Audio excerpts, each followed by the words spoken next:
Graça e paz, irmãos. Quero deixar mais uma reflexão. E para minha surpresa, é na mesma palavra de ontem, mas lá mais embaixo, em Mateus 4, a partir do 5, né? Mas eu vou ler do 4 ao 11. Então foi conduzido Jesus pelo Espírito ao deserto para ser tentado pelo diabo. E tendo jejuado 40 dias e 40 noites, depois teve fome. E chegando-se a ele, o tentador disse: Se tu és o Filho de Deus, manda que essas pedras se tornem pães. Ele, porém, respondendo, disse: Está escrito, nem só de pão viverá o homem, mas de toda palavra que sai da boca de Deus. Então o diabo o transportou à cidade santa e o colocou sobre o pináculo do templo. E disse-lhe: Se tu és o Filho de Deus, lança-se daqui, porque está escrito que os teus anjos darão ordem a teu respeito,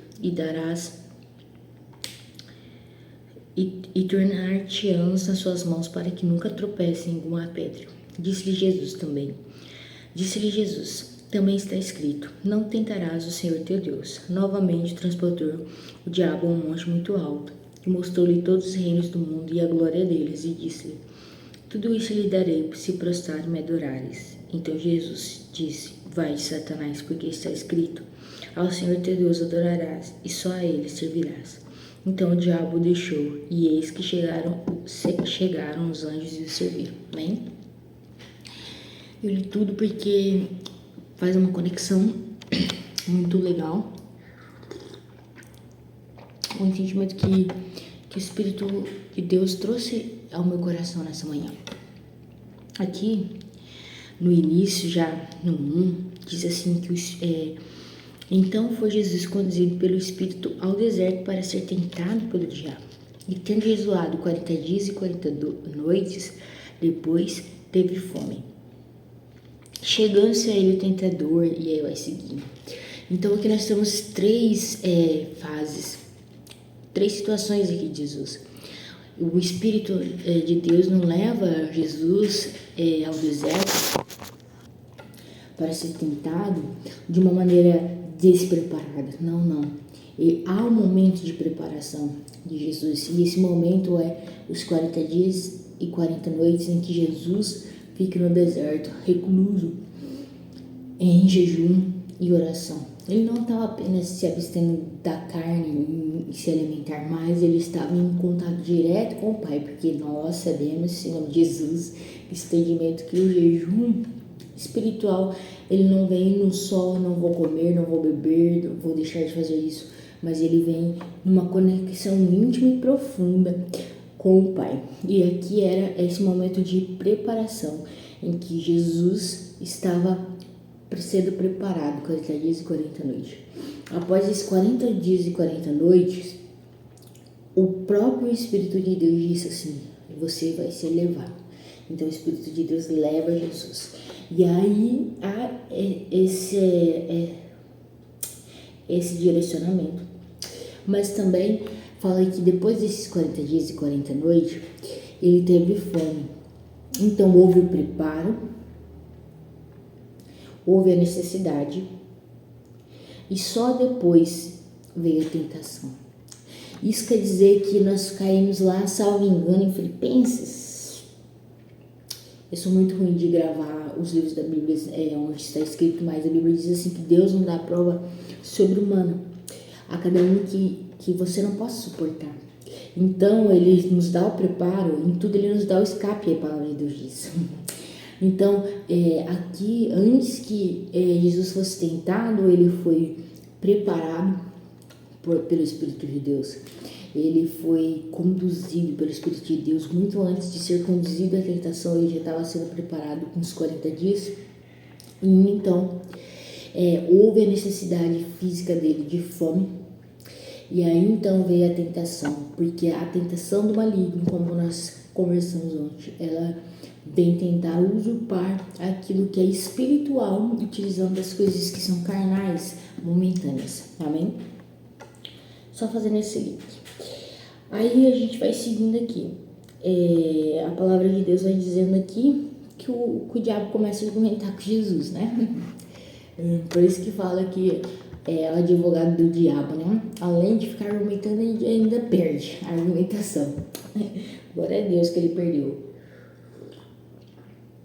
E aí, ele vai falando aqui, olha, Jesus, se és o Filho de Deus mesmo, faz essa pedra aí virar pão. Então, como nós falamos ontem, eu sei da sua necessidade. Então, né, faz alguma coisa com o seu poder. Faz alguma coisa com o seu conhecimento. Faz alguma coisa com o teu chamado. E muitas das vezes nós seremos tentados, né, a utilizar daquilo que nós temos espiritualmente, a exercer aquilo que nós temos espiritualmente para manifestar algo no físico, para satisfazer a nossa necessidade no físico. Mas a palavra de Deus diz: não se preocupeis com o dia de amanhã, porque cada dia basta o seu mal. E a palavra de Deus diz também assim, que o Senhor, ele provê, ele veste a cada um dos lírios, porque ele não se preocuparia com as nossas necessidades, né, dos teus filhos. Não valemos nós mais do que essa flor que hoje está viva e amanhã não, né? Assim, só um parafraseio, porque não está escrito exatamente assim. Mas aí, seguindo, aí Jesus diz assim, olha, nem só de pão vive o homem. Como quem diz assim, ó, 40 dias fique com fome, que quer mais 40 minutos, filhão, vaza. Mas o diabo, né, não desistiu, então ele vem e diz assim, ó, ele transporta Jesus para um lugar, para a cidade santa. E ele diz assim, ó, coloca ele num alto pináculo do templo e diz: se tu és o Filho de Deus, se joga daqui, porque a palavra de Deus diz, e ele usa a palavra de Deus, que se você se jogar, o Senhor dará ordem aos seus anjos para que peguem você nas mãos, porque você nunca tropeçará com os pés de uma pedra. E é aí que muito crente acaba como que eu posso dizer, se embaraçando, né, com essa palavra. O inimigo aqui usou de uma promessa do Senhor de proteção aos seus filhos para tentar novamente usurpar a identidade e roubar o propósito final de Jesus. Mas aqui, tem um reflexo no meu óculos, está me incomodando. Mas aqui, Jesus é muito sábio, né? Glória a Deus. Ele usa de um salmo, de uma promessa, e Jesus responde assim, olha, também está escrito, não tentarás o Senhor teu Deus. Mas usando para os dias de hoje, o inimigo às vezes quer dizer, olha, você não é crente, cara. Você dá dízimo por quê? Por que você dá dízimo se você está passando necessidade? Por que você vai para a igreja se você está doente? Por que você louva se você está com dificuldade em casa, no casamento? Por quê? Por quê? E começa a suscitar os porquês. Porque está escrito, olha, que os filhos de Deus que dão dízimo poderão fazer prova do Senhor. Ele começa a suscitar as palavras. Mas a palavra também de Deus diz que nós devemos confiar em Deus. E que em tudo, o Senhor, ele tem um propósito. Amém? Então aqui o Senhor, ele fala, Senhor Jesus, ele fala para Satanás, olha, também está escrito. Então é importante ter o domínio das Escrituras, porque quando o inimigo tenta disturbar aquilo que o Senhor falou para nós, deixou na Santa Palavra, nós não podemos nos deixar enganar, não podemos nos deixar confundido, porque por falta de conhecimento e por falta de amor, muitas pessoas acabam perdendo, né, a essência dessas Escrituras. E a palavra de Deus diz, por falta de amor, o amor de muitos se esfriaria. Por falta de conhecimento, não lembro, enfim, mas o amor se esfriaria. Nós precisamos ter o conhecimento dessa palavra num nível de que, embora nós não sabemos onde está o versículo, Deus não cita aqui, ó, tá escrito lá na Torá, versículo 4, capítulo não sei o que, não, mas ele sabe numa palavra, isso é conhecimento íntimo do Pai. Isso só se adquire num momento de intimidade, de conversa, de proximidade que eu não vou dizer que ele adquiriu aqui nos 40 dias, 40 noites de jejum, porque seria hipocrisia minha, porque a palavra de Deus diz que quando ele se perde de José e Maria nas festas, eles estavam lá no templo ensinando, né? E aprendendo da palavra de Deus. Então ele já tinha o domínio da palavra. Isso ele poderia vir do próprio Deus, mas também de muita aplicação. Então é uma proximidade com Deus, é aquilo que só o Senhor pode revelar. Amém? E aprendendo lendo, né? Mas isso aqui da intimidade do Senhor. E continuando. Novamente transportou, né, o diabo ao monte muito alto e mostrou-lhe todos os reinos do mundo e a glória deles e disse: tudo isso te darei se prostrares e me adorares. E aqui tem um ponto-chave da nossa conclusão no momento de hoje que eu achei muito interessante também para o dia de hoje em nossa vida. O diabo queria roubar a adoração de Jesus. Então, no momento, ele tentou deturpar a identidade de Jesus. Tentou utilizar o chamado para satisfazer as necessidades próprias e momentâneas de Jesus. Tentou encher o ego de Jesus. Tentou enganar através da palavra. Nenhuma dessas formas funcionou. Então, ele tentou falar assim: olha, vamos para uma coisa bem simples. Só prostra e fala assim que eu sou bom. Só fala que eu sou bom. Porque isso é uma adoração. Então aqui, Jesus não basta, fala assim: olha, já vai-te Satanás, porque já é escrito: ao Senhor teu Deus adorarás e só a ele servirás. E quantas das vezes nós temos dado ouvido a Satanás e nos prostramos à adoração a ele? Mas eu não me prostro a Satanás. Mas eu não me... Mas quantas vezes nós damos ouvidos às vozes que tem nos atacado no espiritual, que tem nos roubado a paz? É muito sério isso, meus irmãos, porque a palavra de Deus diz: a paz eu vos dou, Jesus diz. Então, se as vozes que têm falado nos nossos ouvidos têm roubado nossa paz, nos causado ansiedade, e veja, não estou falando dessa doença física, estou falando de influências malignas que têm influenciado os nossos ouvidos num todo. Então, nós não temos tido sabedoria de falar: Satanás, vai embora, porque eu não vou te adorar. Eu não vou me prostrar a essa adoração. A palavra de Deus diz lá no início, lá no Velho Testamento, não me recordo, não é quando fala de Daniel e os Sadraque, Mesaque e Abednego, quando eles estão sendo forçados, né, ao som dos instrumentos, se prostrarem e adorarem as imagens, a imagem do rei. E quando toca cada um dos instrumentos, tem que se prostrar. Então, ao som de um tamborim, tem que se prostrar. Ao som do violão, tem que se prostrar. Ao som do tambor, tem que se prostrar. Então, toda vez que tocava um instrumento, tinha que se prostrar e adorar a imagem, aquele ídolo, aquele Deus. E aí eu fico aqui pensando, né? E é uma pregação que eu ouvi há muito tempo do meu pastor, sim, em 2017, e que ficou muito marcada no meu coração e eu levo até hoje comigo, que é a seguinte pergunta que ele trouxe, né, naquele culto: quais são os tambores, né, quais instrumentos o inimigo tem tocado que tem me feito prostrar? É a falta de fé? É a falta de amor, sabedoria, arrogância, prepotência? Quais instrumentos que o inimigo tem tocado para mim? O que o inimigo tem me apresentado, como apresentou para Jesus aqui, que tem me feito dobrar e adorar a Ele? Não de uma maneira direta, assim, Satanás te adora mais, de uma maneira indireta, que ainda assim é adoração, porque a ausência de fé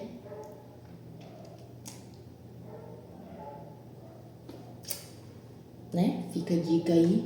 É o quê?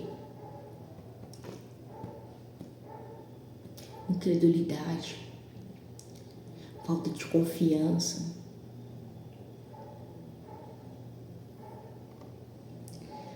E a gente só tem falta de confiança em quem a gente não tem relacionamento. Eu, por exemplo, eu não ando de moto com ninguém. Só ando de moto com meu pai e com meu irmão. Porque é com quem eu tenho relacionamento, proximidade. Eu sei como eles conduzem a motocicleta. Então,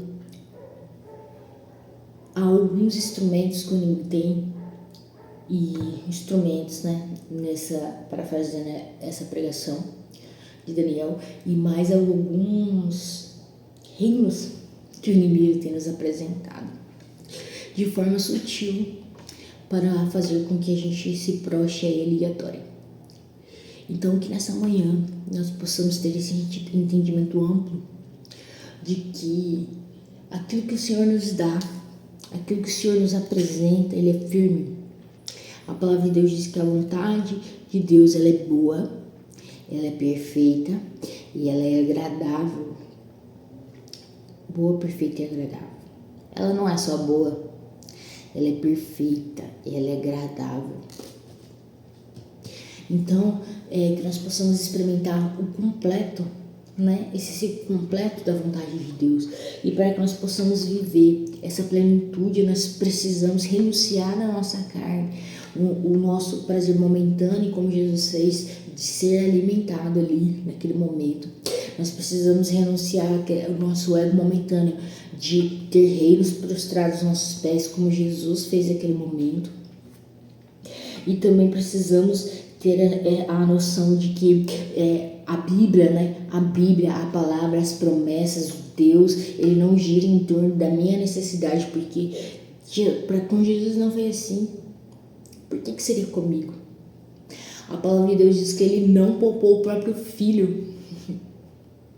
Ele não poupou o próprio filho. Porque ele pouparia nós, que somos filhos por adoção, mas filhos, porque ele nos pouparia daquilo que nos faria melhor. Porque a palavra de Deus diz que o pai que ama o filho, ele corrige, ele disciplina. E ainda mais, a palavra de Deus diz: ó, filho meu, não fique triste, não emburra quando seu pai que está no céu te corrige. Não fique triste, porque isso significa que ele te ama muito. Não fique triste quando você renunciar algumas coisas como Jesus fez aqui, e talvez não acontecer de imediato como aconteceu com Jesus, porque a palavra de Deus diz aqui no 11, então o diabo deixou e eis que chegaram os anjos e o serviram. Então muitas das vezes a gente acha que passando por toda essa trajetória, renunciando tudo aqui do jeito que foi com Jesus, nesse passo a passo, quando chegar aqui no 11, a gente vai falar: agora vai vir um anjo, vai me servir com aquilo que eu necessito, com aquilo que eu quero.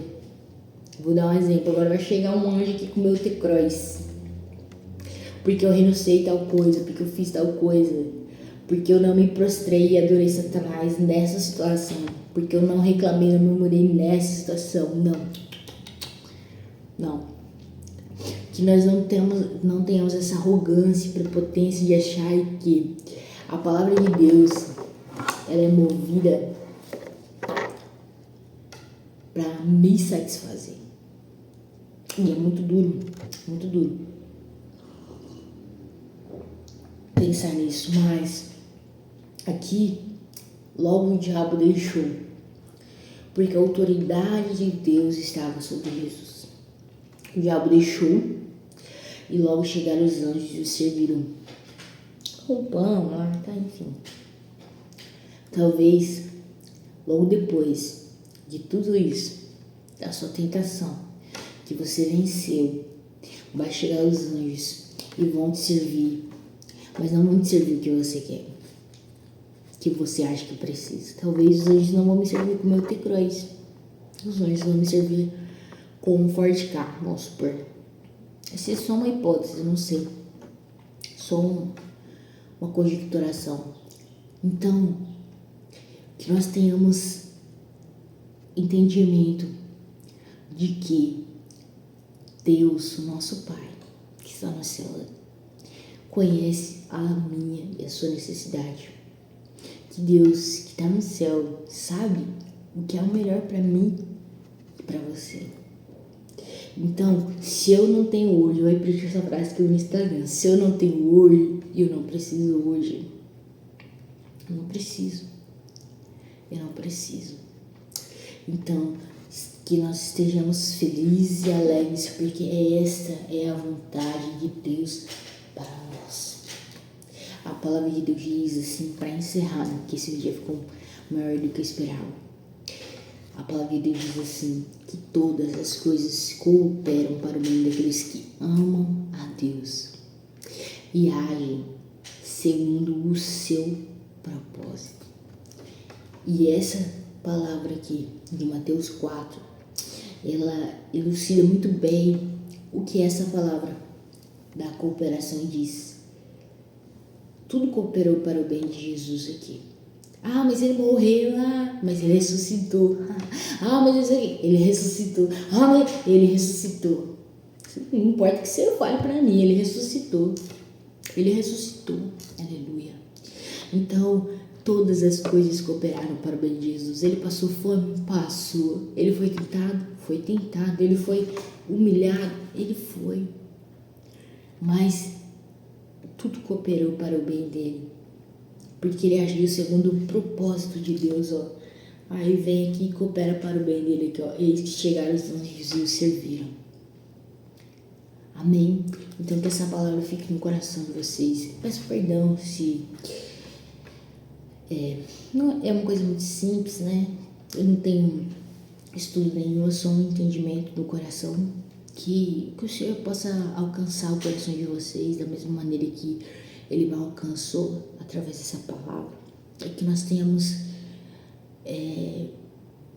conhecimento e discernimento, Pai, daquilo que o Senhor tem para nós e do Teu propósito, para que nós não nos peguemos enganados, nem confundidos, nem titubeando em dois pensamentos, Pai. Nos revigora nessa manhã, Deus, com a Tua presença. Nos dê, Pai, visão, Pai, visão espiritual, Pai, audição espiritual e um coração, Deus, que não resiste, Pai, a Tua voz. Te agradeço por essa manhã, te agradeço pela vida dos meus irmãos que estão ouvindo esse vídeo neste momento, Pai. E peço, Senhor, fica comigo, Pai, nesse dia e em tudo que eu possa te ver e te contemplar, Pai, em tudo eu possa aprender mais de Ti, Senhor. É isso que eu te peço, te agradeço. Amém. Amém. Até a próxima.